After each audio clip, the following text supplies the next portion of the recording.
13th interview. Oh, lucky number 13. I am not. This is just an unscripted show, and we just talk about whatever we talk about. Well, sometimes the candid is the most authentic. Yeah, absolutely. So Stacy Fields, Mini Batch Bakery, Raspberry Fields. Mm-hmm, that's right. You've now expanded into a space across the street from you on 7th Avenue. Yes, we will be on both sides of 7th Avenue. You've got both sides of the street covered. I know. And you do more than that. You are in window sales. Am I right? Yep. I've sold windows for 20 years. That's been a professional endeavor, a career that kind of fuels all these passions. Is there any sort of connection between windows and baked goods? Well, surprisingly, there is. Is it? Yeah. So when we first moved here about 12 years ago, it's almost been 12 years, and trying to find community. Because we came here, my husband and I and two of our children, we came here with no community. We didn't know people. The closest people that we knew were his parents in Mars Hill. Okay. So we did research, said this is a great place for us to be. Whatever we decide to do, it's going to flourish here. That was our conclusion. So we moved here and started making friends and worked our way through the community. And this particular job got me into certain circles of builders and architects and other vendors in the construction industry. And so every Christmas, I baked a bunch of stuff. So I'd take it to my architects and wish them a Merry Christmas. And, the feedback is always like, oh my gosh, this is so good. And so that kind of fueled some of the things before it even became a business. Yeah. Food is love, isn't it? I mean, food is an expression of love. I'm at least I think so. I agree with that. I enjoy food. Yeah. I guess some people call, what is it, a love language, It is a love language. It's a hospitality language. Yeah. It's a community language. It's relationship. People can find common ground in food. There's a lot of emotion to food. Yeah. And that can be because your grandmother made something every holiday and now she's gone and you have to have that thing, or you don't want that thing because you miss her so much and that just makes it worse. Or you make the thing or have someone do it for you and you enjoy it because it ties you back to that. It brings it back. So food is very emotional. And I think that because it's something we do so often through the day, that a lot of people forget how connected we need to be to our food. Mm-hmm. We've lost that some in the food systems that we see today, and the processing and the bagging and the boxing of things, where very organically food is meant to be grown, harvested, collected, and consumed. Mm-hmm. It's not supposed to be packaged, processed, stored for years on end, isolated. There's energy in food, and there is a story in food. And it's very connected to our being. It's very connected to who we are on an everyday basis.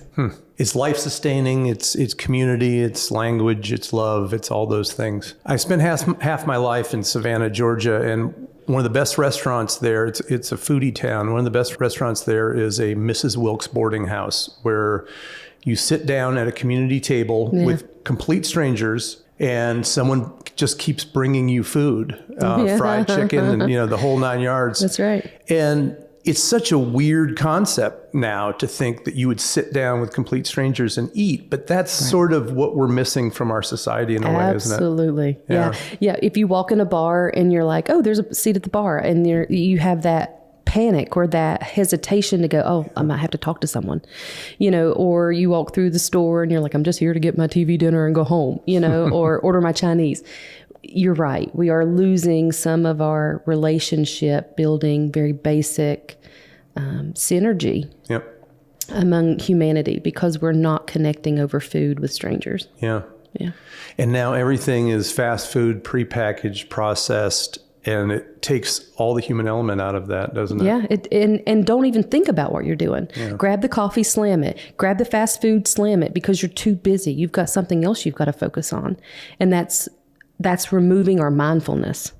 And so when anyone stops and goes, I'm going to take this 10 minutes and just stop everything in my head and eat the whatever. It might be fast food or it might be a salad, whatever it is, just stop a minute and let your body register. I am eating this. I am enjoying this. This is going to fuel me to the next thing, and I can give my body just a break. if it's just 10 minutes to get to the next thing. I think that we just get on that adrenaline and on the pressure and the anxiety, and we just keep going, and we stay at that level so much that we don't even realize we're so amped up. And anybody that knows me knows that I stay ramped up a good bit. But that's the end goal with what we're trying to do with our food, is make it so good, make it so pretty and so talked about that people reconnect to it and they go, wait a minute, why does it taste so good? Well, it's real butter. Yeah. It's fresh food. It's not out of a box in a jar. It's like we chopped that, we sauteed that. It's maybe it's a novel concept that's not novel. Maybe it's millions of years old, but it's one of those things where we just want you to slow down. Yeah. You said the B word, butter. I love butter. Well, me too. And apparently it's not so bad anymore. It's not bad for you. Yeah, they Real flipped butter is good for you. the nutrition pyramid upside down recently. I noticed that. Mm-hmm. And butter's kind of at the top of the list. Yeah, those healthy fats. Our brains have to have healthy fats. Yeah. And lots of our systems in our bodies can't work off of air and carbs. It just can't. Absolutely. Yeah. So let's rewind. Where did you mentioned that you came to Hendersonville, North Carolina 12 years ago. Yeah. Where did you get your start? Where were you born? Where did you grow up? Oh, okay. Let's go back just a few years. Okay. So I'm originally from West Jefferson, a little town called Crumpler outside of West Jefferson, north of Boone. So always been in Western North Carolina, if you can't tell by the accent. But just a mountain girl, graduated there, went to school at Appalachian. So graduated there with a business management and economics degree because I had no idea what I wanted to do with my life. People are like, what do you want to do? What do you want to do? I'm like, I don't know, everything. I want to do all of it. But I did know I wanted to own my own business. So my father's a mechanic, self-made man. And my mother was a nurse until the family started, and she stayed home with us. So I'm one of five. The second oldest, the troublemaker, the second oldest, and they just gave us so many tools. There's no substitute for hard work. These things that when it gets tough, you figure it out, and you've got resources, and you've got people around you. I mean, we didn't have a lot of means, but we always had what we needed. We were never without. Plenty of love, plenty of support. And so that fueled me to want to just adventure, figure out what was business, what was my passion, and how could I turn that into a financially sustainable business. And so that kind of took me on a journey of learning how to do sales. If you want to make money, sell something, right? Right. There's Make a lot something and sell it. That's right. There's a lot of risk in, doing that. You put everything in and then you take it to the people that you think can be benefited by it. And so that started me on a journey of salesmanship. That's how I got into window sales, into construction at a young age, 20 some years ago, and learning and talking with people and just building relationship very foundationally, knowing from the beginning is I needed to know who I was talking to and what they needed before I could sell them anything, no matter what it is. Yeah. And so, so that just, I kept taking all the passions that I love and go, wait a minute, people want this. How do we offer this to more people? Yeah. Knowing about how to run a business is one of the building blocks, right? I mean, from there you can do anything that you want to do, whether it's baked goods or podcasts or what name. That's right. That's right. And you realize, okay, I love this thing, so I'm not going to turn it into a business because I love it so much. You don't want to take. I said something somewhere one time that you don't want to do something that you love so much that it kills you, because when you're doing the thing that you love and it turns into work. And you lose the love of it, then that becomes another drudgery. Right. And that's not what it's supposed to be either. So when did your culinary voyage begin and how did it begin? Oh, well, let's see. If you ask my older sister, it goes all the way back to Girl Scouts. And I made an apple pie. I don't know how old it was, 6, 8 years old.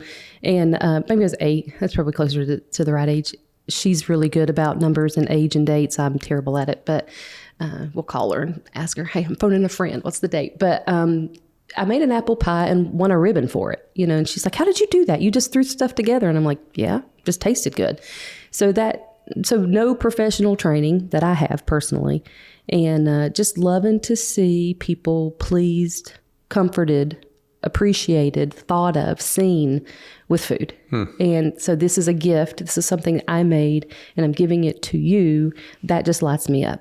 So every time I see someone and they stop me and go, oh, I just had your whatever at this place and it was delicious. When I see their excitement, that's what lights me up. Yeah. Do you have an inherent need to make people happy through your food? Do you find yourself? I don't know if it's a need. I am by nature a really happy person. I've been blessed with a lot of good things in my life, and not to say that everything's easy and good, but I just I love to make people happy. And I guess it is a need. Yeah, because I think that's missing from a lot of places too. You go to a restaurant or whatever, and people don't have that desire to make their customers happy through their food, and you can tell that you care about the satisfaction of your customers. Oh, absolutely. Yeah. My whole team, we're all very dedicated to know that feedback.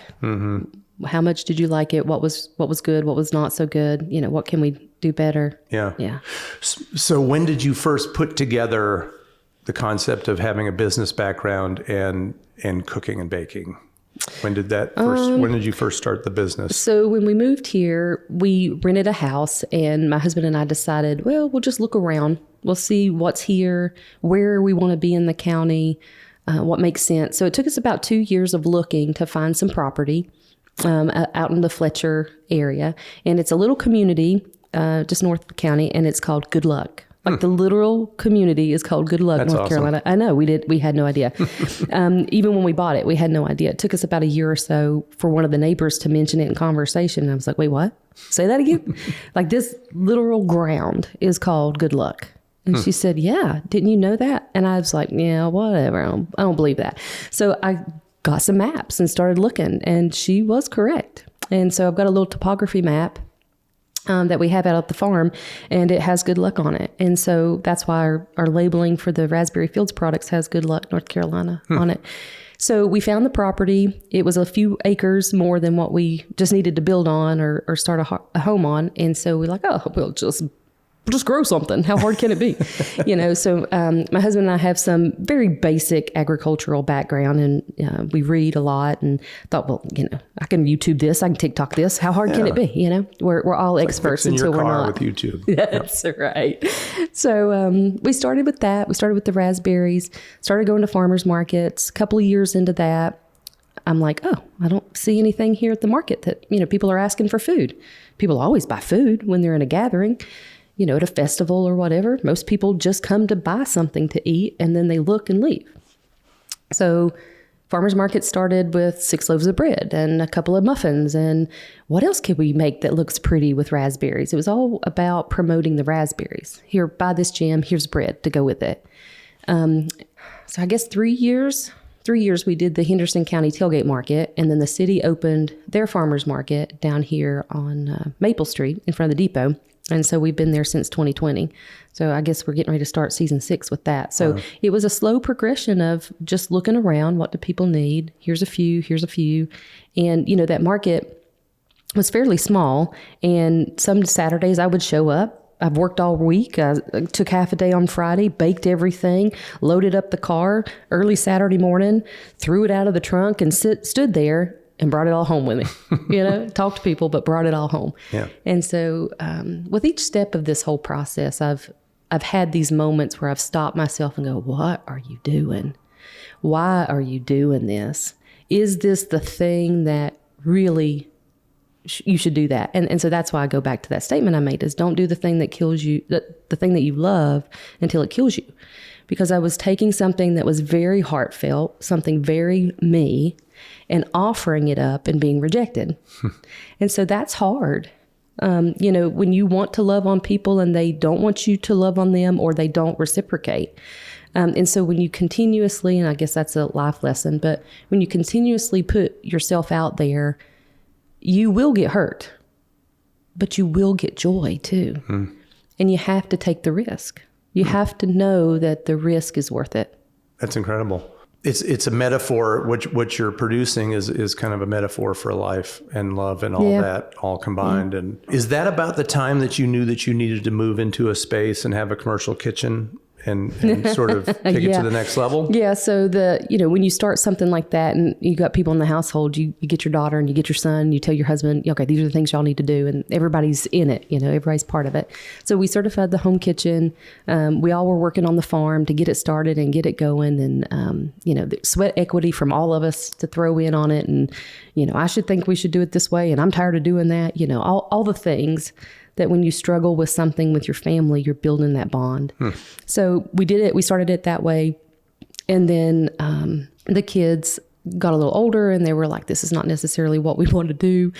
Stop making us do it. But I think it has a lot to do with going back to real deep roots, going real back to time is wealth. And relationships are the only thing we take with us when we die. And so it's not about stuff anymore. It's not about the house or the business or the car or the coat. It's about how did I connect and who did I help? I think we all get so blinded sometimes and we forget that we should be asking that question. Who did I help? Yeah. Because in the helping, in the process of finding someone that needs something from you, you get exactly what you want and what you need. Yeah. When the hurricane happened, this is pretty related. When the hurricane, was happening and the aftermath of that, and everybody's kind of in shock. Everybody around me was just numb. That was the first thing I did, is I challenged the whole family. I said, "Okay, who are the helpers? Who are the helpers, and are we going to help?" That's going to get us out of this. That's going to get us back on our feet. And thankfully, we have such a community of people that thought the very same thing, and we all got to work. So, yeah. Who helped you along the way? Who do you credit? My husband has been a great help to me. He's a great sounding board because he likes to play the devil's advocate on everything. But him and the kids and the family. But there's a lot of people in the community. There's probably 4 or 5 ladies that really dug deep around me and that they were like, we're going to stand shoulder to shoulder and we're going to do this. The devil's advocate role is an important one, don't you think? Oh, goodness, yes. I mean, my wife and I heard the expression 2 sides of the same coin. And I think that's important because otherwise if you're both going in the same direction, you're sort of untethered from whether it's reality or objectiveness or that sort of thing. You have to have both sides to have balance. Yeah. And so if you only have one side of the coin, it's going to, like you said, it's going to lean one way and never venture the other way. So, so, I mean, I am a dreamer. I have big ideas and I can see things way out in the future. And then you have to reverse engineer that to make the plan, to know we have to buy this on this day and this volume, and we have to be this profitable to pay our people. And, it's like all the details of logistics. So you have to have that analytical, just like you have to have the visionary. Yeah. But it seems to me that you're a dreamer, but you're also a doer, which is a dangerous combination. Oh, it's wickedly dangerous. Yeah. My husband says that all the time. He's like, I had no idea how expensive you were going to be. And I was like, yeah, I know, but I can take care of it.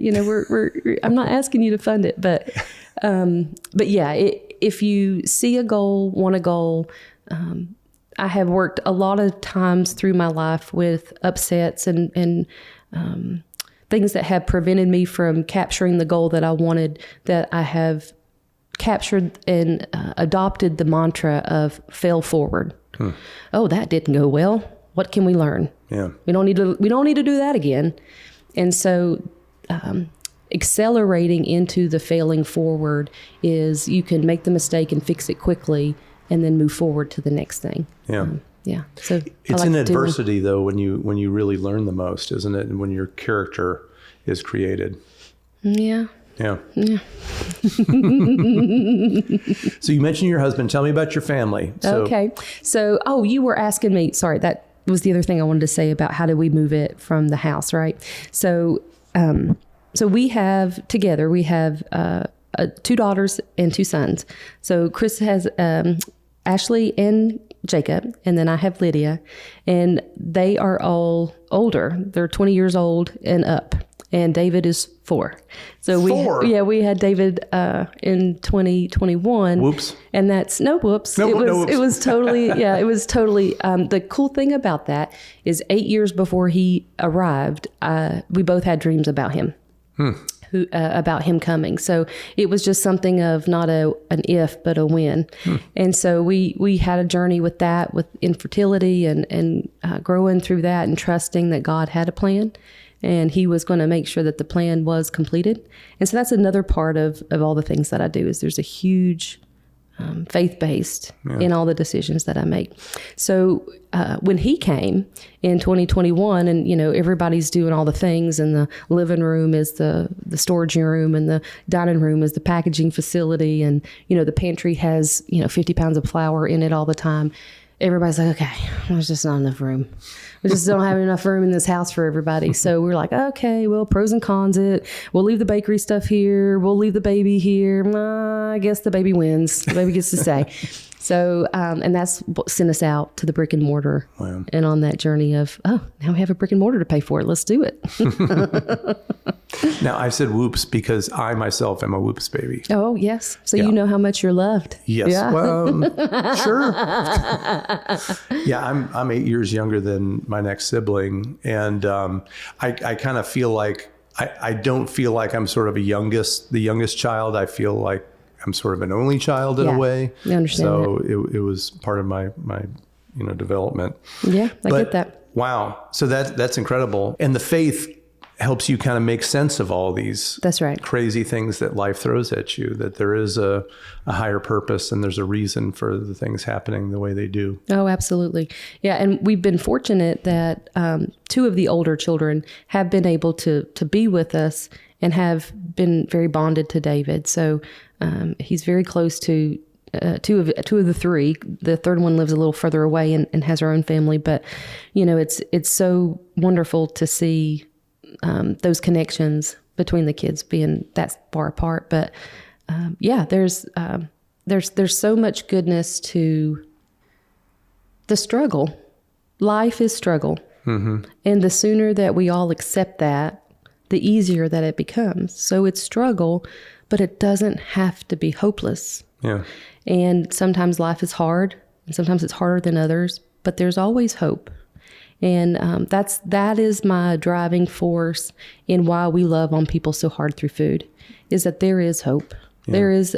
There is a brighter day on the horizon, and we don't always have to be here in the struggle all the time. Yeah. Yeah. Where do you find your joy? Do you find your joy through the things that you do, Mini Batch Bakery, the window sales, your family, or is there something else where you derive your joy? That's good. The joy of the Lord probably is the foundational piece because, like I said, sometimes when you don't have any other options and you're just going, what am I doing? And why is this so hard? And why is this direction I keep going in? There is the light that comes into this conversation, or someone that he'll send into the bakery and they say, I was just in the neighborhood, wanted to pop in and talk with you a minute, give you a hug. That joy that the Lord is threaded through our everyday, that he really does care about what we're eating and how we're sleeping and what we're saying and what we're doing. He really does care on that intimate level. And in my family, my little mini me, some of you see him running around with me and he looks a lot like me, but he is just the sweetest. Daughters are good and they love and they're strong, but man, boys are different. They just love on their mamas hard. And so being a boy mom is probably one of the highlights of my life. That's pretty cool. Yeah. So tell me a little bit about Mini Batch Bakery. You're on 7th Avenue. Yeah. There was a time there that there was a lot of construction going on. Yeah. Added a little bit of stress to the mix. Yeah, that's right. Owning a business is hard enough, but sometimes there are other things that are thrown at you. Sure. I'm sure your faith in the Lord helped you through that time. Oh, but, yeah. But what did you do differently? Because I know that a lot of businesses closed down in 7th Avenue. What was your secret for success? Because you flourished. Question. Yeah, good question. So we remodeled the space about the end of 22. We had a few months in there painting and putting the counter in and all that kind of of stuff. And then we opened in 23. And, the first year you're open, nobody knows you're there. Nobody's hanging out down there. And so we already had the mantra of we have to go to our customer, because that's what we had done 6 years prior. We're going to make the thing, pack it up, and take it to where the people are, to the markets. And so that mantra never left us. So we're in a new space, a new production space, but that doesn't necessarily mean we're going to stand here and wait for people to come in, because we all know that doesn't happen. So we got busy. We went out, we started talking, we joined the chamber. I did 4 other farmers markets, like everywhere I could be where people could see us, because that's where people were. That's what we did. And it's a lot of work. It's a lot of time, a lot of effort. But you have to grow, you have to plant the seed, and then you have to wait for those roots to grow. So we started that in that first year, and I was like, that year was pretty rough. And then the second year, they said, okay, we're just going to close the road for about 4 or 5 months, maybe 3, we don't know. It'll be quick. And so they closed it in February of 24. And then May rolls around, and there's no way in sight that that's going to be done. And then it keeps going, my husband's a contractor. He's been building houses for 20 some years. We've remodeled houses. We've lived in houses as we remodeled them. I've been without a kitchen sink for 6 months and little. So, are you listening, husband? Yeah, I know. I love you. But he is, so we've seen that. Like, I know what construction can be and the challenges of it, and they were working on, a 100-year system, however old it was, and trying to repair it and make it good. So the city had good intentions. The contractors were there trying to get the work done. So, things happen. And so they got, I guess it was the week before November, before the road opened. So that whole year, our people couldn't really get to us. Like, some people would try, and we would have farmers market. And so we survived a 6-day-a-week business on 1 day of sales. And when I say survived, it was barely, it was really difficult. So, but I wasn't ready to give up. I was like, we're just getting started. This is silly. We need to keep going. So as that year progressed, and we were trying to hold on, and we were adding to our catering, again, where can we go to our customer? How can we be available? They can't get to us, but that doesn't mean we don't have to sell anything. So we went out, and we went out, and we went out. And so when I knew, when multiple people kept coming up to me and saying, oh, we see you everywhere. When that started being the feedback, I was like, okay, we're making some routes, we're making some grooves, we're making a path. And then when the road opened, the community responded. They were grateful, and they were pouring out. Not to say that all the other things that were happening around us weren't difficult, because it was a 1-2 punch. For us. I have to say, we saw you everywhere too, because we got here in late 2023, and we knew that we would have to immerse ourselves in the community to get known. And so we attended all the events, the chamber events, the business morning updates, and you were everywhere. You were serving food. In fact, I remember my wife saying, I attended this event, and this food that I ate, it was catered by Mini Batch Bakery, and it was so good. And I don't think she brought me any home that day, but that's okay. Love you. But that story resonates with us, because that's exactly how we got to know you. And then I know that we helped out a little bit with marketing businesses on 7th Avenue. And, dare I say, you didn't, not saying that other people did, but you never played victim in all this. Oh, that's a waste of time. You knew that you had to go out there and get it.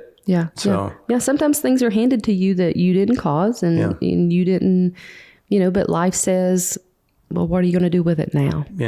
And so sometimes we have to face that struggle. We square our shoulders and we go, yep, that's a struggle. But how can we be a helper? How can we find a helper? And that's how we heal. That is the healing.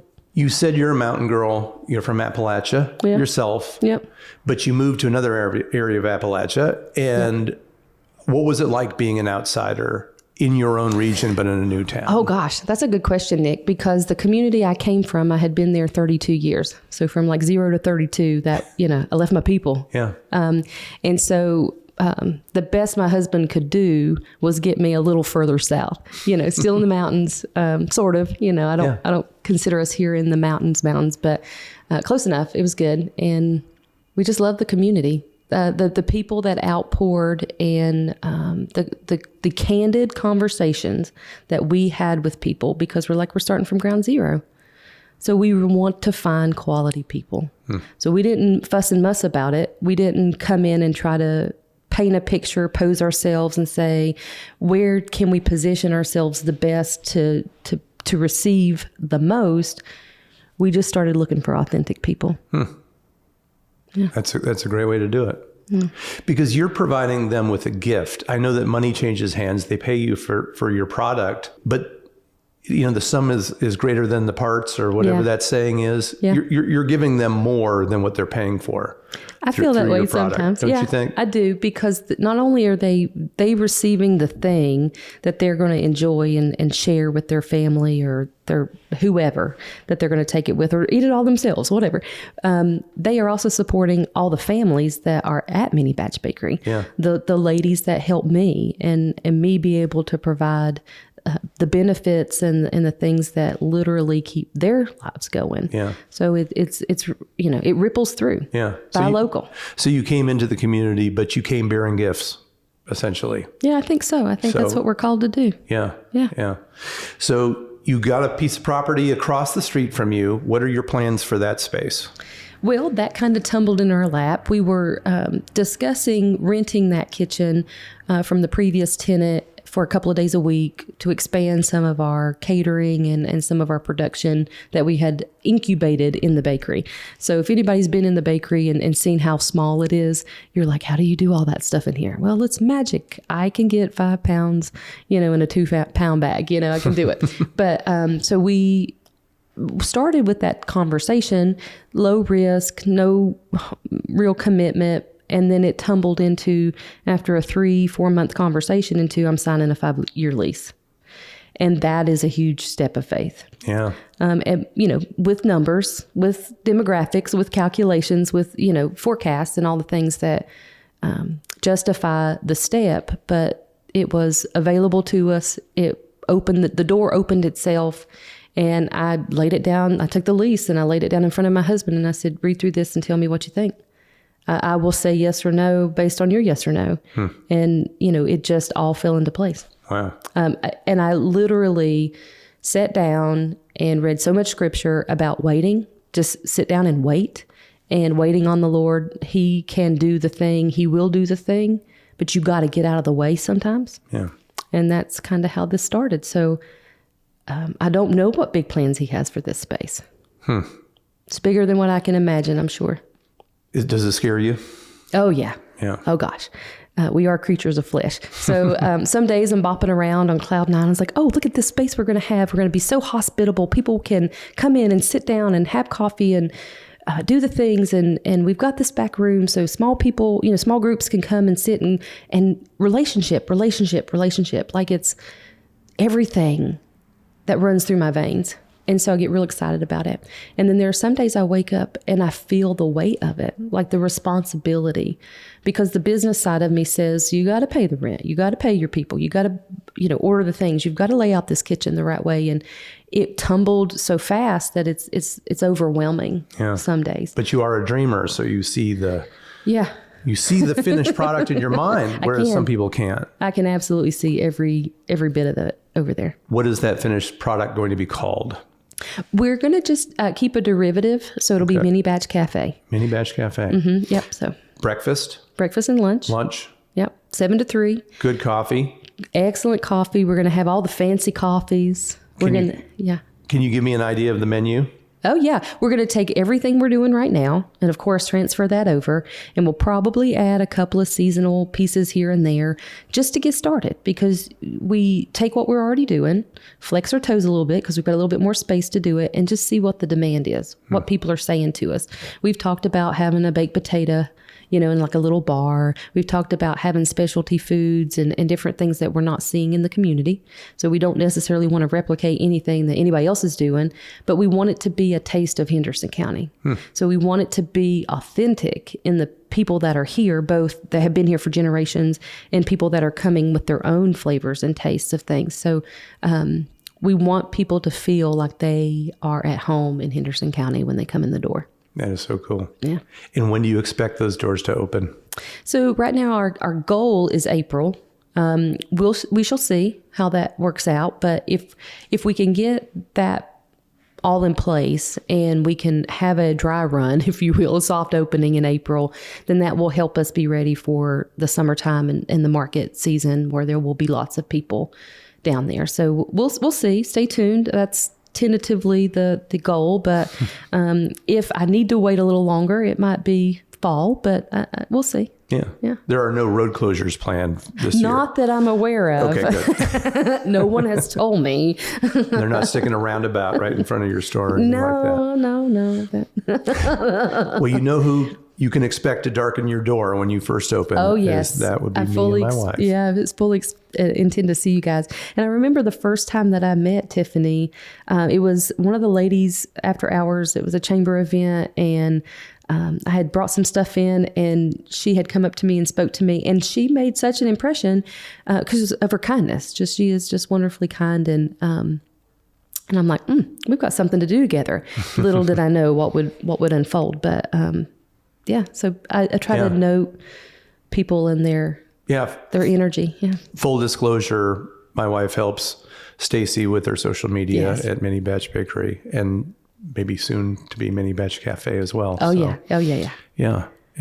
And I know that we used to, food is love. We used to stop by the bakery on our way to see my family. Yep. And we would always pick up some friendship bread and maybe some scones and croissants and cookies and brownies and whatever I could get away with without having my wife punch me. Yeah. So in that spirit, Stacy brought me some baked goods today, so I am delighted. I can't show up empty-handed. But now, since I'm putting this in the podcast, Tiffany will know that I received something. You see, I didn't say anything. I wasn't going to rat you out. Do I need to do a full inventory so she knows what to expect me to bring home? No. That's totally your discretion. But I really appreciate that. Of course. That little logo, Mini Batch, always fills my heart with joy when I see that on a bag. So, I love that. Thank you, Nick. Yeah. But in the very brief time that we've gotten to know you, we really appreciate all that you bring to our community and all that you've brought to our digestive system. Yeah. So thank you for doing what you're doing. And it's been an inspiration to us. Wish you all the best in the future with your family and your business. Thank you, Nick. Wherever it takes you. I so appreciate that. Yeah, we sat down at the end of 24 and said, what are we going to do? And I said, if we don't roll the dice and give it one hard year, we all have no idea what it could have been. So we bowled through 2024, and here's just the avalanche of that faith. Yeah. Well, God bless you. Thank you, Nick. And best of luck to you. Thank you. Thank you for having me. Thank you.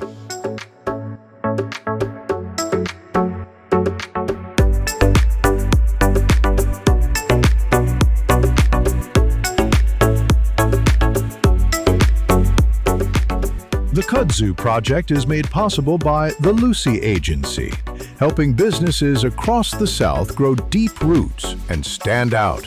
Based in Hendersonville, North Carolina, this full-service marketing firm builds handcrafted websites, eye-catching logos, and social media that pops for businesses and organizations.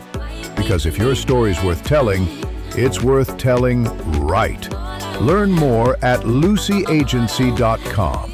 That's LUCEY agency.com. Everyone has a story, and at the Kudzu Project, we want to hear yours. Go to kudzuproject.com and fill out our story submission form. You can write your story for us to read on the podcast, request to be interviewed, or even nominate someone else whose story deserves to be told. The Kudzu Project is all about capturing the voices and spirit of our community, and your story could be the next one we share. Visit kudzuproject.com and tell your story today.